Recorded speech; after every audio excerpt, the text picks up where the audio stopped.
Hello, everyone, and welcome back to She Makes It Work with Gabby and Abi. Today, we are talking about authenticity, and we're specifically talking about authenticity at work. What is it, and do you need to care?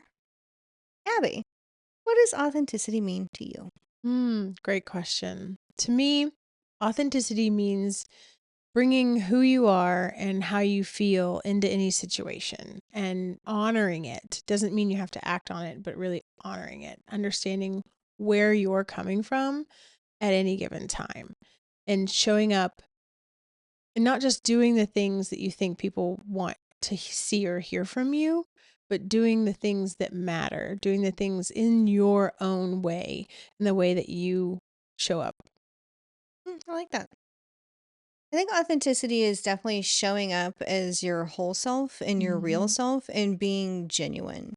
I always think that when we're connecting at work, that we can tell when someone is being genuine or not genuine. And I think that lately, authenticity has been a really powerful concept in terms of how specifically content creators are connecting with their audiences. Mm. So I think that is why authenticity is coming up so much more again. And I have my own personal journey with authenticity. Should I share that? Yeah, share it with us. Okay. So I first heard the word authenticity a little over 8 years ago when I was starting my job at my new company. So at my company that I recently worked for, authenticity was actually a core value, and it was specifically celebrating authenticity was the core value. And I really like that that was the core value and not just be authentic, because with the core value being celebrate authenticity, it really meant a couple things. One is that you needed to show up authentically, but two is that you needed to recognize authenticity in others and celebrate that with them. And I really Mm. loved that concept that it isn't just on you to be authentic for yourself, but also that we have the responsibility and the power to reinforce everybody else's authenticity. And I really liked that thought. And that's something that, in the 8 years I worked for that company, that I really focused on was really finding moments of authenticity with people and celebrating that and recognizing it and letting them know that I saw that they were showing up in an authentic way and that I authentically liked who they really were and helping them celebrate that. Mm. But it wasn't easy. It wasn't an easy journey. No, that I think that's one of the misnomers about authenticity is that it's easy or that it's just constantly positive. And that is absolutely not true. Being authentic can be very difficult, especially in situations where no one else is being authentic. I came from a company where everyone was very armored up, if you will. Energetically, mentally armored up. So there wasn't room to be authentic. And so being authentic in an inauthentic space takes a lot of courage. It takes a lot of courage to say, you know what, this is who I am. This is how I'm showing up.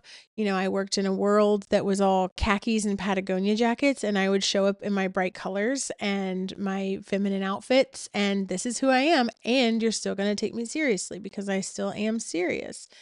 Um, it wasn't always easy. It was easy to, kind of mold to the crowd and do what everyone else is doing or not say the thing that I think needs to be said because no one else is really doing that. No one's saying the hard thing. No one's putting themselves out there. So authenticity can be challenging. And I want everyone to realize that. And it's not this forced positivity. It's not forced anything. That's the whole thing. It's like forcing something and being authentic are mutually exclusive. It's probably a sign. If you feel like you're forcing it, it's a sign you're not being Exactly. authentic. Exactly. Yeah. And I hear like, how do I want to put this? Other people in certain spaces just be authentic, and it makes me want to vomit because that is not authentically being authentic. It's not authentically inviting authenticity. It's like be authentic, but only in this way, right? And that's Yeah. not authenticity either. No, I think that's a good point, and especially since my first introduction to authenticity was in the consulting world, which is a little inauthentic to begin with, and not in a malicious way, but there's a Hmm. consulting mask we put on, and there's a little bit of artificiality to some of the relationships. And so part of my struggle with my journey with authenticity was when I first heard this concept and this core value. I'd say my first year or two with it, I was really confused. I would just say that I would use the word confused to characterize that experience because I was coming into this from a place where I had had to be, in order to be successful in my previous role, really aggressive and a very, very hard driver and kind of a giant bee. And I would say that my first challenge with authenticity was asking myself, who am I? Genuinely, who am I? And what is my brand at work? And how can I authentically be myself and show up with that brand at work and do the work I need to be doing? And the thing I kept asking in my first year on this journey of authenticity was, well, if we're supposed to be authentically ourselves and I'm authentically a giant bee, how am I going to do this job? And I think that that's something a lot of people struggle with is they recognize that there's something in themselves that they either don't like or they're ashamed of or isn't socially acceptable. And how do they integrate their real personality when they're Mm. very aware that there's something about themselves where be authentic except for that. And that is Mhm. something where I struggled with. And especially since another one of our core values was about being humble, right? And stay humble and curious. And I agreed with the staying curious, and I am a constant learner, but I'm not humble. I am really proud of my accomplishments, and I'm really proud of who I am, and I'm really confident in who I am. So part of me learning how to be authentic and being comfortable with myself was also being comfortable with the fact that staying humble didn't look on me like I thought it should look, that should Mm, word should again, word. or the way I thought it looked on other people. Because again, as a consultant, you have to show up with the confidence of what you're speaking about. So I had to learn, what does being humble look like for me? So that first year of learning to be authentic, I'd say it was a struggle. And I probably tried on, honestly, a few different personalities in that year. Well, I love that you say that, try on personalities, because like, where do you start with authenticity, right? It's like, Hmm. I'm showing up as me in any moment. Well, are you?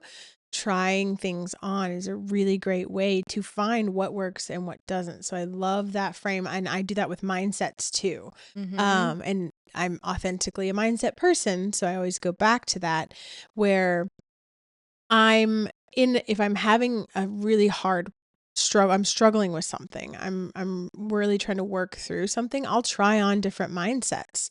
It's like, okay, this is how I'm looking at it now, but if this other thing were true, what else would have to be true? And so I think you can do that with your different personalities or ways of showing up, is if I am this way, how else am I acting? What else am I doing? And I think that's a really great way to kind of try on things and say, okay, this works for me. This doesn't, I'm going to leave it. It doesn't feel right. It feels like a too tight sweater, an itchy sweater. It's like, Yeah. okay, I can wear it, but I don't really like it. And you can kind of feel it in your body, right? I know I can. And so I love that you said that, trying things on. Yeah, and one of the things that I learned from that was if you have these, things about yourself that are seen as negative qualities, how do you still show up authentically? And I want to reframe that as, how much of that thing can you get away with? That's where I landed. How much of that thing can I get away with? How much of being a bee can I get away with? And in what contexts? Mm. So that was one of my first unlocks. And I'm going to give an example. I am a giant bee and I own it. And sometimes that's a positive, and like anything else, sometimes that's a negative.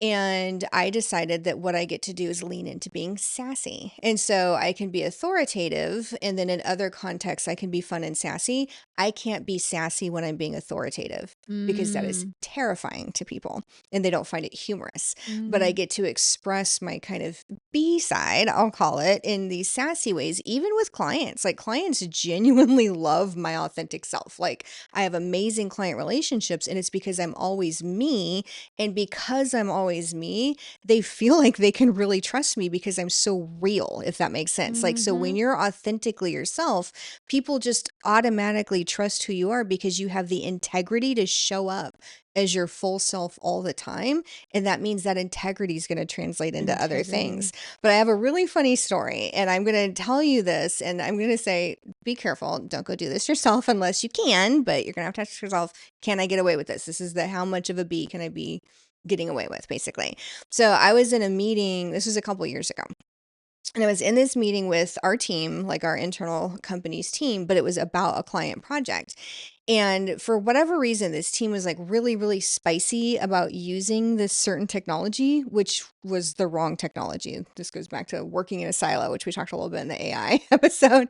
But they were just so like dialed in that they had to use this one technology. And it frankly just wasn't the right one.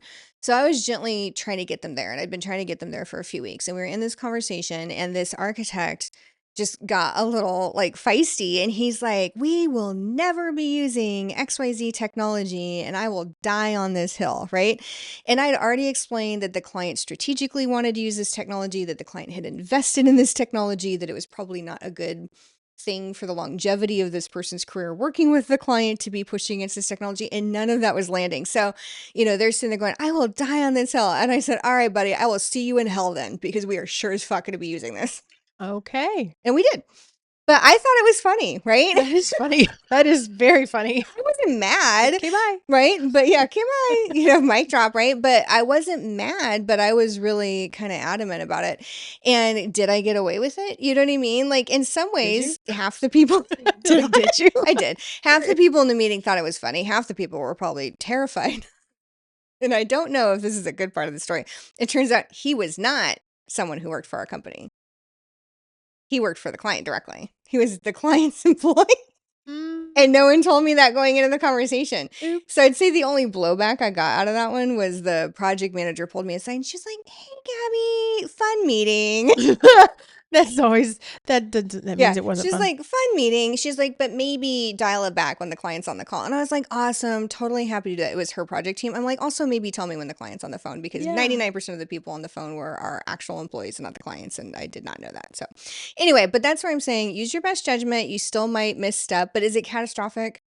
No, I was fine. Come back fromable. Yeah, exactly. And so again, I was my authentic self. And that is also part of being authentic, is being aware of potential consequences of being authentic and making an intentional decision about what you're going to do with that. Does that make sense? Yeah. And so you might say, I'm kind of sassy too, but that's not something I would do. Great. That's not authentic to you to do that. It's not authentically you. Right. You could try it on, see how it feels. But if it doesn't feel right, then you let it go. Yeah, it was authentically me. And it felt good in the moment to be a little sassy. And I am going to say that this is probably like, if there's levels of authenticity, like if there's like a master class on authenticity, that's like right up on the edge of saying, I know this is who I am. I'm okay with the consequences of being who I am. And that takes a long time to get there. So that's part of like when I talk about the journey of authenticity, that is being at that kind of end stage of authenticity, but it took so much self-work to get there. And one of the biggest aha moments I had to unpack what was holding me back from being authentic was actually when I took our executive presence course for the first time. Say more about that. So in this executive presence course, and I say for the first time because I ended up having to take it twice because they kept insisting on a different course and it wasn't, but I loved it both times. And so I'm glad I took it twice. But one of the things that I learned in this course, and I'll link down to the ladies who run this below, because I think what they do is invaluable. Their company is called Articulate, Real and Clear, and it's about how to show up and speak. They do work with voice control. They do work with like the mental side of this. Yeah. But part of their executive presence is actually about showing up authentically, which means unlearning the bad coaching and feedback you've received early in your career. The things that have been told to you that tell you cannot be yourself. And so what happens is that we put on masks because of all of this feedback and coaching. Yeah. And I want to caveat that depending on your level of your career, there are certain behaviors that are expected and acceptable, and those change.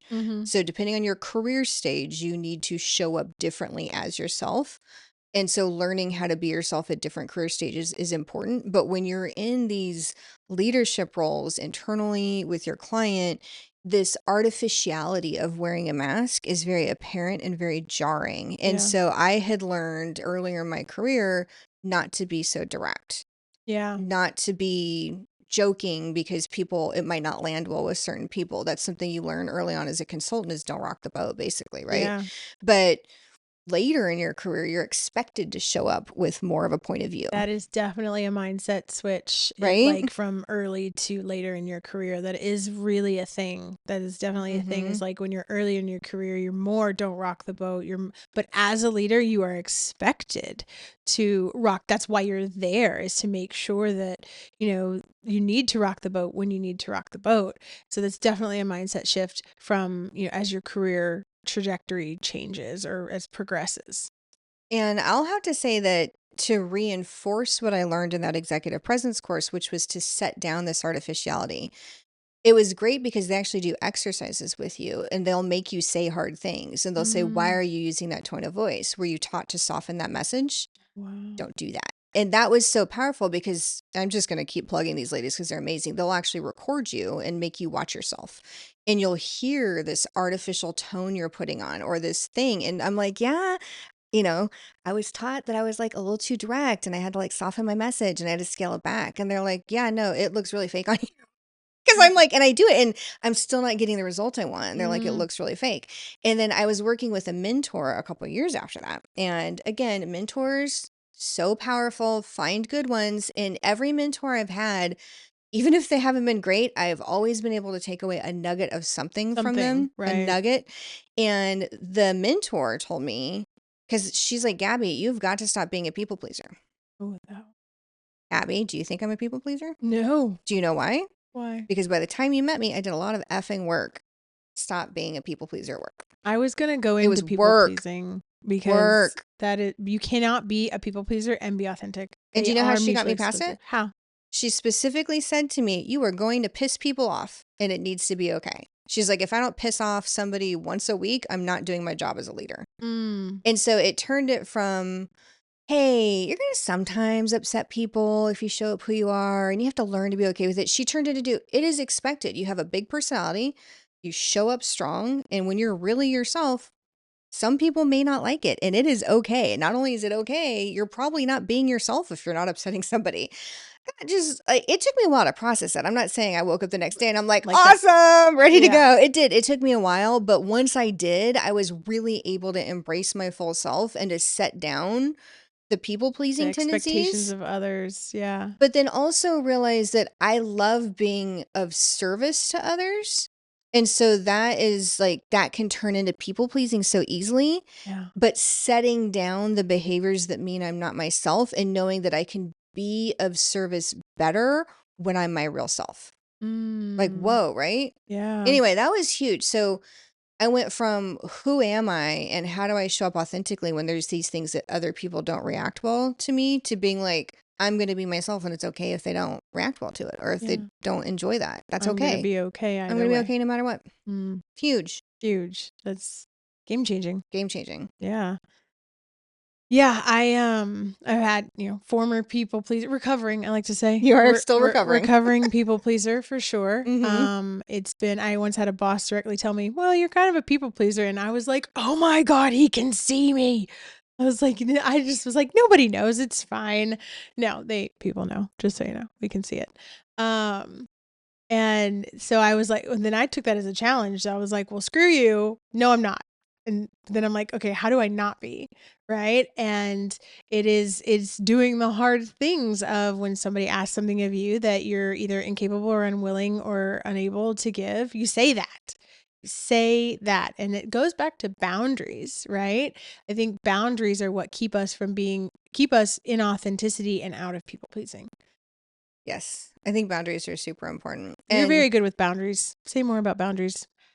yes, let me say something really quick before I get into Mhm. boundaries. So, one thing I want to say is that when you're wearing a mask, people can still see what's underneath it. So, just like you're saying, oh my gosh, this guy could see that. Mhm. And so, when you know that, I want you to really internalize that. If you know someone can see under your mask, it's so much easier to put it down. It is not serving you. And so, I Mm-mm. just want you all out there to know when you think you're masking and covering something, you're not. Like, people can still see something, and a lot of times they don't know what it is that they're seeing, so it's even more jarring than just being that real thing to begin with. Mm. I love that you mentioned covering too, because we used to work at the same place, and this is where I learned about the concept of covering. I was like, "What is covering?"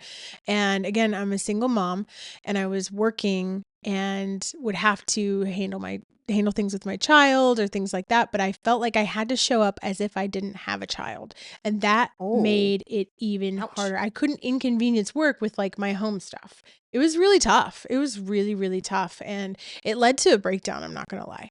Like, I was trying to do too much. I wasn't being authentic. I was taking on, I was like, I don't have this other consideration. I didn't abandon my child. That's not what I'm saying. I took care of my child, but She's I made fine. I know her. She's fine. can't confirm. But I felt like that's the thing is I felt like so I was internalizing like, okay, I have to leave for this parent meeting, and I would go do that, but I would feel so guilty about it. And I would feel awful about it because I was like, no, I should be able to show up at work without these other things. Like there's other childless people. I need to show up like these other childless people do. And Mm-hmm. that's not who I am. Mm-mm. And that's not my genius. So I was hiding my genius by trying to cover for the things that made me me. Look, I am a single mom, but I can, and I hate the word but, and I can juggle a lot of different things. I may have to leave for meetings that I will come back and I will be just as good or better if I can have the mental space to be able to deal with the things I need to deal with outside of work.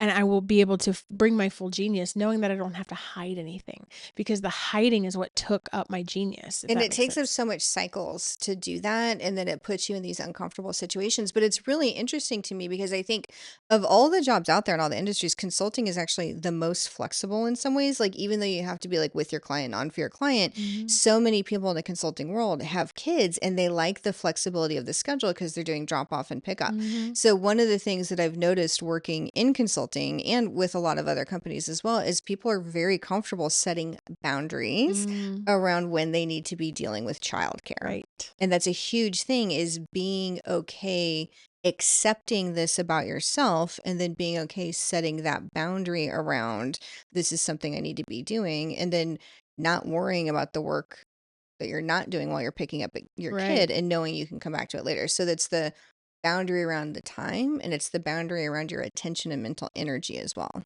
So that's a great segue to bring it back to boundaries, right? And I do always love to talk to people about how to set boundaries at work and what's okay and how to do that effectively. And boundaries can be as simple as blocking things off on your calendar and making sure that you're taking care of your doctor's appointments and your child, Mhm. which most people at work have children. They understand, right? They do. Mhm. It's a very, very normal thing and everybody gets to be okay with it. And for me, again, this is going back to people would consider me a giant bee in some ways. I am so fixated on time management. And so a lot of people in my life ask me how I'm so productive, right? Having this full-time career. And at the time I had multiple podcasts. I was Mhm. writing novels. I also play video games. Like, so people ask me, well, how do you do all of that? And I'm like, well, I am really fussy about my time management. And I set a lot of boundaries around my time.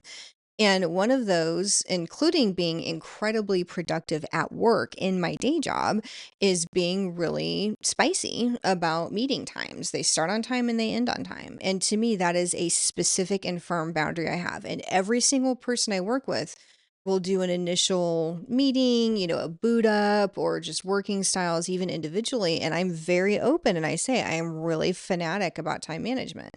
My meetings start on time and they end on time. I think it's respectful to other people, but it's also the only way I can do all the things that I'm doing at once. And Yeah. so this is something I need.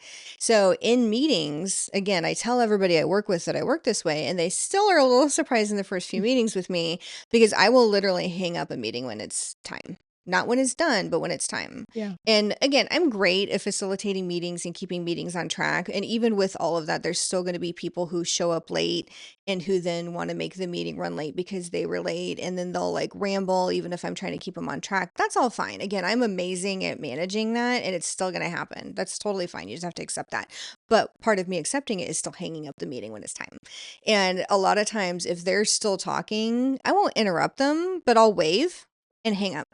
Or if, there's a lull in the conversation and I can tell they want to keep going, I'll be like, okay, bye. And I hang up. Or if, again, they're rambling and not looking at camera for some reason, I'll put in chat, have a hard stop, gotta go. And if it's with a client and I know they're a rambler, I know this is a risk, sometimes I'll remind people at the beginning of the meeting, I'll just say, I have a hard stop at 11. So just so you know, I'm going to be hanging up at 11. And everybody accepts that. And I see a lot of executives doing that. So you'll notice that when you're in executive meetings or you're working with like, one-on-one or in a steerco or something, they'll come on and they'll be like, hey, just so you know, I've got a hard stop. And it's so casual. It's that quiet confidence again, right? Yeah. So they'll be so casual about it. But everybody knows this about me. And I will end the meeting and hang up. And when you first work with me, sometimes you're shocked if you come from an environment where people say that, but their meetings run long or 5 minutes is okay. And I'm like, 5 minutes is not okay. 5 minutes is huge. There's a lot of churn. hmm Yeah. But again, that's where authenticity requires knowing yourself, being okay with yourself, and being able to articulate your boundaries. Don't just set your boundaries, but articulate them. This is a Right. boundary for me, Being and I clear. will enforce this boundary. I will hang up this call. Yeah. Not Well, mean, being clear, but it's right? gonna happen. Clarity is kindness. We've said this before, and being clear about your boundaries. And I think one thing I think it's very important for especially women, but everyone in the workplace to be authentic and be articulate that authenticity, because that also gives room for everyone else to do the same.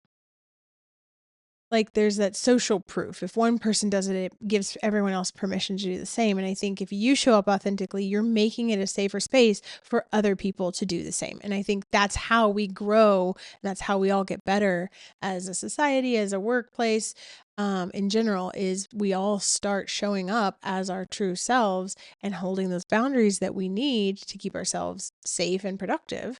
But it starts with, sometimes it starts with the first person.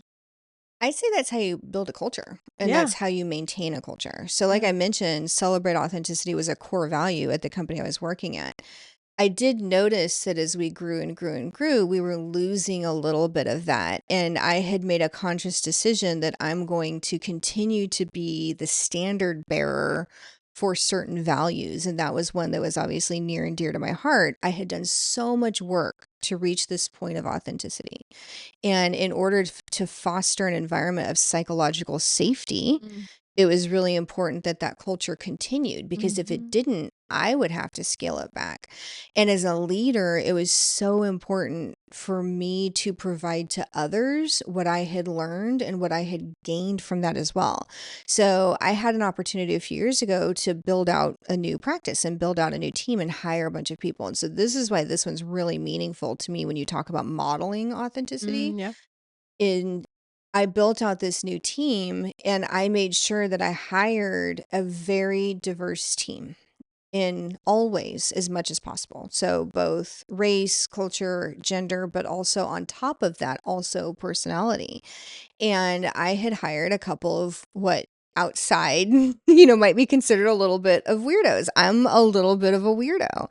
And I wanted to make sure that as long as people had the skills and the will and the drive to do the job, that even though this was a consulting world, you get to have a little bit of flavor. You get to bring in a little bit of your own spice and your authentic self into this. And it was really rewarding to me, because about a year later, one of the people I hired came to me and he specifically said, Gabby, it has meant so much to me that you always show up as yourself. He's like, because it really showed me that I could be myself, and that you are so authentically you. It really helped me feel comfortable and safe knowing that it's not just talk, and that I could be my authentic self too. And I heard this from a couple of the people on my team, and that meant the world to me. Yeah. And psychological safety is one of my favorite things to talk about in teams, because without that, you cannot innovate. You cannot, it doesn't exist, because innovation requires risk of failure. And if you're scared to fail, you don't have that psychological safety to fail, you're not going to risk. And so, Mm. and even risk being yourself, even risk, anything, being Anything, yourself, taking any trying, risks, yeah, requires trying safety. something new that might or might not work, but if it does, it's a big payoff, that kind of thing. So yeah, exactly. Showing up authentically provides that psychological safety for everyone around you to do the same, to show up and do their best, bring their unique genius to the table.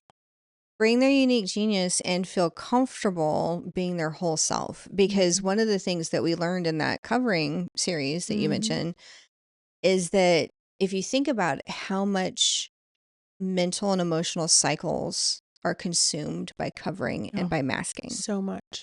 So much. So much. And if you're worried about picking up your child from childcare, and then while you're doing it, you're worried about all this stuff you're missing and the toll it takes on you emotionally, that is all subtracting from your ability to show up as your whole self Mhm. and to be fully present in whatever moment you're in. Yes. Fully present with your child when you're with your child, and Right. fully present at work when you're at work, and not feel like some of those cycles are taken up by worrying about how am I going to exit this meeting so I can pick up my child without people knowing that's what I need to be doing. Mhm. It's really it's a distraction to have to cover and to mask, and it's so freeing to know how to be your full self. And again, it's not something you decide tomorrow I'm going to be authentic and then you're going to do it perfectly.